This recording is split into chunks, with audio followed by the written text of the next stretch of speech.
Davao, pinakikinggan sa Luzon, Visayas at Mindanao, sa buong bansa at sa buong mundo. KBP Golden Dove Best News Program mula sa Head News Center ng pinakamaraming himpilan at #1 na radio network ng bayan. Ito ang numero 1 RMN News Nationwide. Kasama ang two-time KBP Golden Dove Best Public Service Awardee Rod Marcelino at ang maaasahang broadcaster Buddy Oberas. RMN News Nationwide. Ngayong umaga sa RMN News Nationwide, mga Yolanda survivor nababagala na sa rehabilitasyon ng pamahalaan. Malacanang tiniyak naman na walang katiwalian sa pondo ng rehabilitasyon. Walang red tape dyan, sinusunod lamang yung tamang patakaran. Mga magsasaka naman sa Gabaldon, Nueva Ecija na biktima umano ng fertilizer scam. Mga libreng fertilizer ibinenta umano sa kanila. Malacanang tiwalang hindi matutulad sa krisis sa Thailand ang isyu ng pork barrel scam. Trade Union Congress naman of the Philippines nangangambang patuloy na tataas ang kaso ng HIV/AIDS sa mga OFW. Muli sinisi dahil umano sa kakulangan ng aksyon. Balitang negosyo, mga magsasaka at mga isda sa Ilocos Sur binigyan ng mga bagong agriculture equipment. Sa ibayong dagat naman, mahigit sa 1,000 Thai lakas loob na nagprotesta laban sa pagkontrol ng militar sa Thailand. Buong pagsasarang boses ng balita. RMN News Nationwide. Mabuhay Pilipinas, umaga na po muli ng Lunes, May 26. Ito ang numero 1 RMN News Nationwide. Ako si Buddy Oberas. At ako naman si Rod Marcelino. Live tayo sa TXCC 828 RMN Cagayan de Oro, TXMT 927 RMN General Santos, PYRI 774 RMN Iloilo at TXIC 711 RMN Iligan. Live din sa RMN Iligan TV Zamboanga. Live International via Ustream, search RMN Manila. Live din tayo sa WRMN New York, USA. At sa lahat po natin mga #1 AM stations sa buong bayan. RMN News Panahon. Mga kasama, apektado ngayon ang Mindanao na Intertropical Convergence Zone habang reach ng high pressure area ang patuloy pong umiiral sa hilagat gitnang Luzon. At dahil dito ang mga rehiyon ng Davao, Hilagang Mindanao at Caraga ay makakaranas ng maulap na kalagitnaan na may mahina hanggang sa katamtamang pag-ulan at pagkidlad, pakulog. Ang Metro Manila at nalalabing bahagi ng Pilipinas magiging bahagyang maulap hanggang sa maulap na may pulupulong pag-ulan, pagkidlat, pagkulog lalo sa dakong hapon at gabi. Ang mga baybaying dagat naman sa buong kapuluan ay magiging banayad hanggang sa katamtaman ang pag-alon. Mapaglaro pa rin ang temperatura sa Metro Manila, 25 hanggang 33 degrees centigrade. Live via satellite. RMN News Nationwide. Tiniyak ng Malacanang na walang red tape o katiwalian sa paglabas ng pondo para sa rehabilitasyon ng mga lugar na sinalanta ng bagyong Yolanda. Ayon kay Presidential Communications Secretary Sunny Coloma, sinusunod po ng pamahalaan ang patakaran at tapusin muna ang Post-Disaster Needs Assessment sa mga apektadong lugar bago aprobahan ang pondo sa rehabilitasyon. Kaya naman pag-check ng kalihim, walang katiwalian sa paglalabas ng pondo kung saan iba't ibang pribadong kumpanya na ang nagbigay ng tulong para sa pagbangon ng Visayas Region. Walang red tape dyan, sinusunod lamang yung tamang patakaran at bukod sa mga programa ng pamahalaan ay marami ding pribadong kumpanya na nag-alay na ng kanilang tulong sa kapagbagong tatag na ng mga gusali at mga nasirang infrastruktura at tuloy-tuloy naman ang pagpapatupad ng mga programang ito sa iba't ibang lugar na dinaanan ng Yolanda at Hayag. Pinagmalaki ng gobyerno na mismong World Bank ang nagsabing malaki na ang pagbabago sa ginagawang rehabilitasyon buhat sa pagtama ng bagyo. Hinggil doon sa sinasabing mabagal o naantalang pagpapatupad, nais lang nating ipunto na mismong ang World Bank na isa sa pangunahing multilateral institutions na tumutulong sa ating bansa doon sa RAY o Rehabilitation Assistance on Yolanda, na international and multilateral effort sa magbigay ng tulong na pinansyal sa Pilipinas. Mismo pong ang World Bank ang nagsabi na sa kanilang pagtaya, mainam ang naging progreso na natamunan ng bansang Pilipinas sa panahong ay sinasagawa ang rehabilitasyon mula nang sumapit ang bagyong Yolanda. Ngayon pong katapusan ng buwan, nakatakdang pulungin ng Pangulong Noynoy Aquino ang mga cabinet members niya para humingi ng progress report sa rehabilitasyon may kaugnayan sa Yolanda. Tumira kayo sa mga 10 sa Tacloban. Ito pong hamon ng mga nakaligtas sa hagupit ng bagyong Yolanda sa mga opisyal ng gobyerno. Ayon kay Vicky de la Cruz, 6 na buwan matapos manalasa ang bagyo, ngunit wala pa rin silang pagbabago sa kanilang sitwasyon.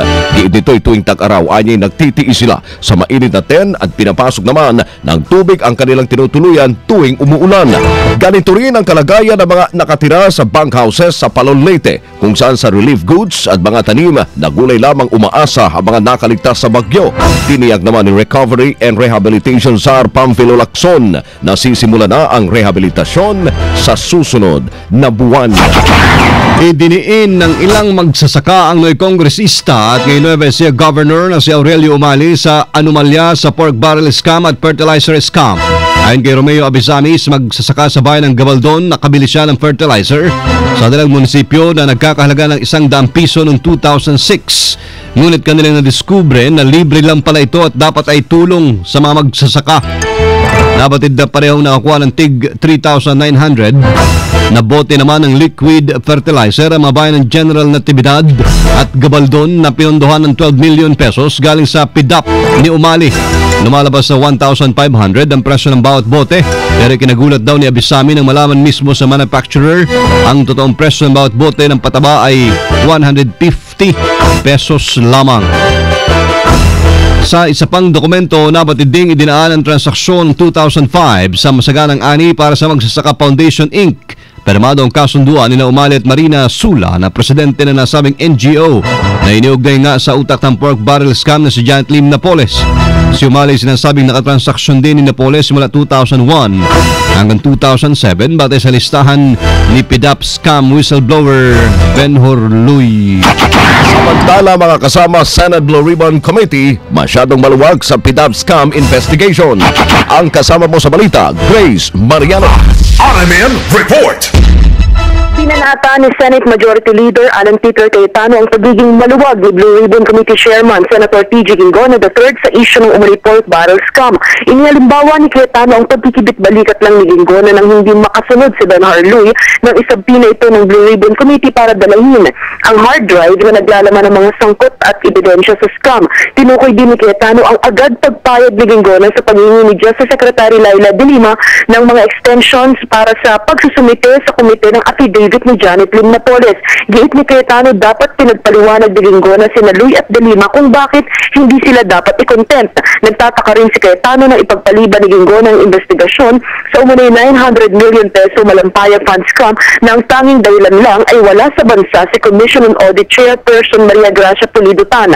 Ipinaalaala ni Cayetano kay Gingono na ang Blue Ribbon ang dapat masunod at hindi ang mga resource person. Kasama mo sa Senado, Grace Mariano, Tatak Argument. Radyo mo nationwide. Samantala, Secretary Abad hindi apektado sa pagdadawit sa kanya sa isa pang affidavit na may kaugnayan pa rin sa PIDAP scam. Kasama natin sa Balita Live, Deo de Guzman. RMN Report. Binigyan din ni Budget Secretary Florencio Butch Abad na walang basehan ang mga ipinaparatang sa kanya o ang pagdadawit sa kanya sa 10 billion pesos pork barrel scam. Nabatid kasi na base sa affidavit ng whistleblower na si Merdila Sunyas ay dawit muli si Abad sa nasabing anomalya. Ayon kay Abad, sa kabila ng mga aligasyon laban sa kanya ay hindi naman naapektuhan ang kanyang trabaho bilang kalihim ng Department of Budget and Management. Sinabi din ito na ang mga aligasyon laban sa kanya ay nagbibigay pa sa kanya ng lakas ng loob na pag-ibayuhin pa ang pagsusulong ng reforma at good governance sa gobyerno. Ito anya ay dahil kung may naninira sa kanya o kay Pangulong Noynoy Aquino, ibig sabihin anya ay maraming nasasaktan sa mga reformang ipinatutupad ng administrasyon. Matatandaan na bukod kay Abad ay dawit din sa anomalya sina Agriculture Secretary Proceso Alcala at TESDA Director General Joel Villanueva. Kasama mo sa Palasyo ng Malacanang para sa DZXL 558, Deo de Guzman, Tatak RMN. Radyo mo nationwide. Hindi magiging tulad sa Thailand ang issue ng pork barrel scam dito sa Pilipinas. Itong tiniyag ng Malacanang kaugnay sa kontrobersyal na Priority Development Assistance Fund scam na kinasasangkutan ng ilan sa mga nakaupong senador at kongresista. Sinabi ni Presidential Communications Operation Office Secretary Herminio Coloma na tiwala ang palasyo na hindi lalala ang usapin kaya hindi kakailanganin ng martial law sa bansa. Bagamat ito na ang pinakamalaking political scandal sa mga nakaraang taon, hindi umano papayag ang mga Pilipino na mauwi sa karahasan ang issue. Ikinumpara ito sa nangyayaring kaguluhan sa Thailand kung saan kinontrol na ng militar ang kanilang gobyerno. RMN News Nationwide. Nangangamba ngayon mga kasama ang Trade Union Congress of the Philippines o TUCP na posibleng pumalo sa 3,000 ang kaso ng Human Immunodeficiency Virus o HIV positive sa mga overseas Filipino workers.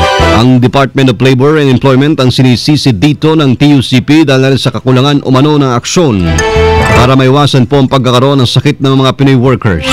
Ayon kay TUCP President Ernesto Herrera, hindi sapat ang ginagawa ng kagawaran para matiyak na makakaiwas po mga trabahador sa sakit lalo na't may kautusan din sa ilalim ng 1998 AIDS Prevention and Control Law na dapat dumaan sa seminar ang mga OFW bago mabigyan ng certification para makalabas ng bansa.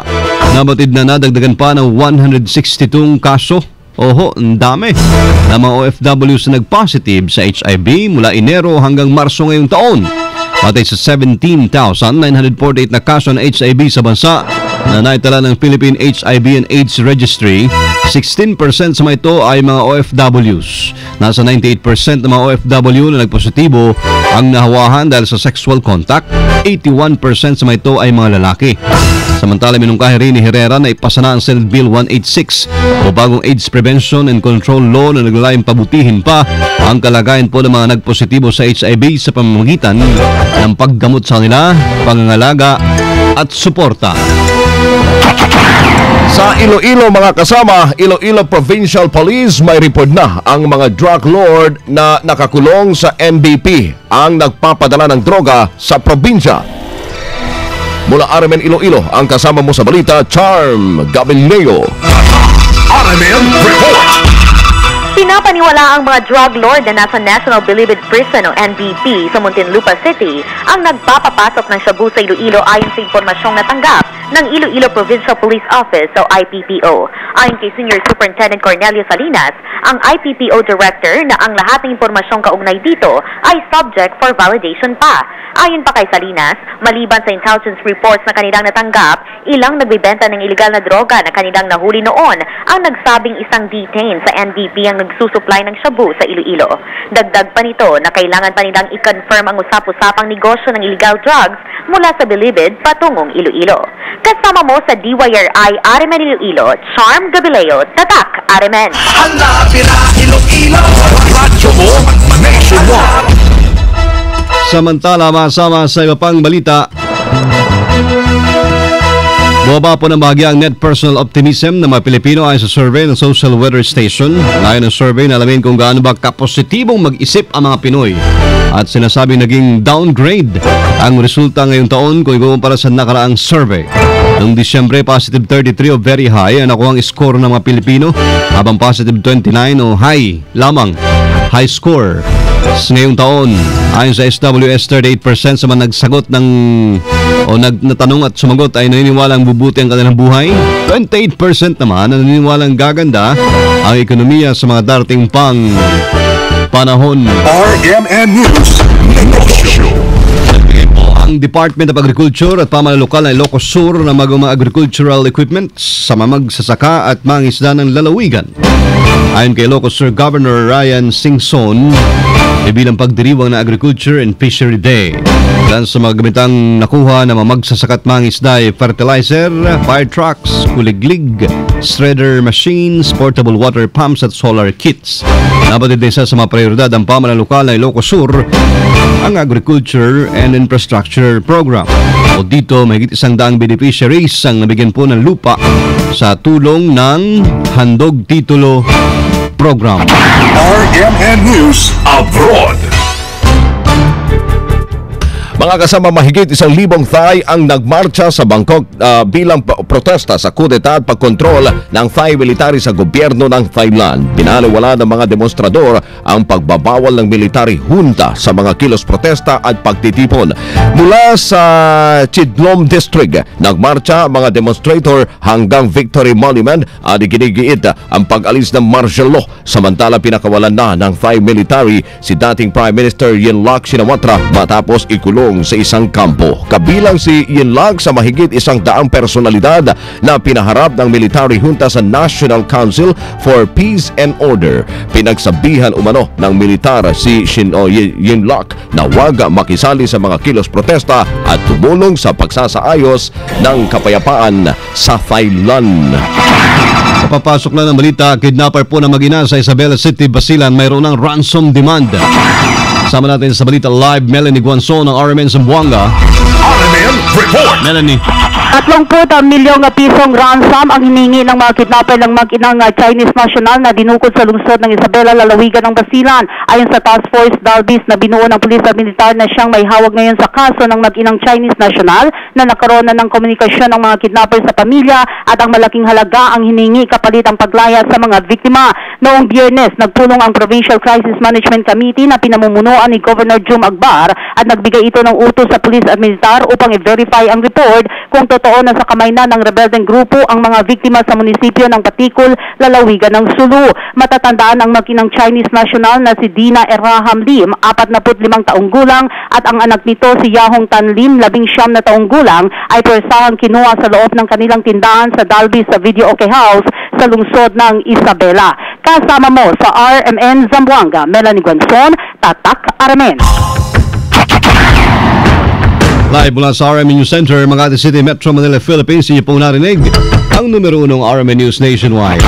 Lunes na umaga mga kasama, May 26 na tayo, 2014. Sa mga taga Davao, susunod na dyan sina kasamang Bernard Pantaleon at Michelle Miral sa RMN News Derecho Balitang Davao sa DXDC 621. Happy birthday today kay Mardel Libres natin. RMN Dipolog, Boss Leo, no? Pwede nyo pong mapanood mga kasama ating naging pagbabalita ngayong umaga sa YouTube. I-type lamang mga kasama ang RMN News Nationwide. Kasama nyo po sa serbisyo publiko. Ako si Buddy Oberas. Rod Marcelino. Dito pa rin sa tahanan na may pinakamaraming number 1, pinakamaraming himpilan, RMN radyo mo nationwide. Pinakamalaking mga balita habang sa bawat Pilipino sa akmat sa bansa. RMN News Nationwide. At alas 7:18 na umaga. Tatak RMN.